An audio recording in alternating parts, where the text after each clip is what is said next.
So this is just a small video to show you how to remove the lighter socket or the outlet in your dashboard for your H3s. So I got a video either that's going to be released before this one or just after this one. But if you want to release just those brackets, what you'll do is this. You'll use an Allen key just like this, and inside, I'm trying to put a light on.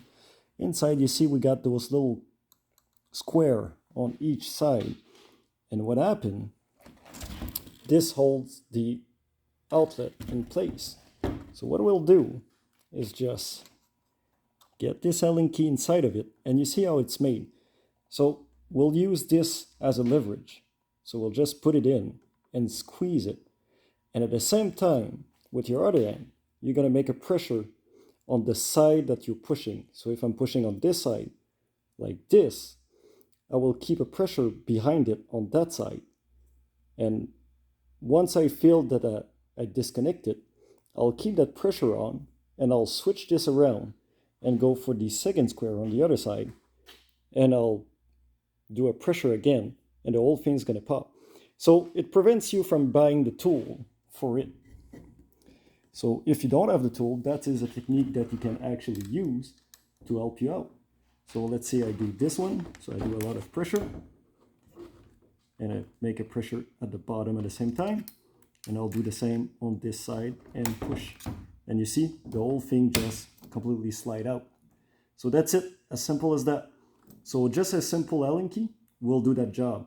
You can do it with a screwdriver, but usually the screwdriver, the big problem with it, it's really hard to keep that pressure and really getting that corner of the screwdriver to push on it. So a really tiny screwdriver can do it, but there's a chance you break it.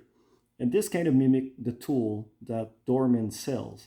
And what Dorman sells is a T-shaped tool, shorter than that of course, that connects both corners at the same time and you can pull on it. It costs about $10 to $15, but usually you have to order them. So to skip that, you can just use a single Allen key, any size, as long as it fits within that square part right there at the bottom. Right there. It must be able to slide inside of it. So just make sure not to use a big size Allen key like this one to do the job. So I hope this helped you out, guys. Since the dashboard, the center console of the dashboard is so easy to remove on the Hummer, that will prevent you from having to waste a bit of money to do that. And as you can see, it was really, really easy. So just be careful not to push too much. I see the previous owner did a crack. I'm not sure if it's a crack or a scratch. Just be careful not to put too much pressure on it and break actually the casing around it. So on this, I hope it helps you guys, and I hope to see you around.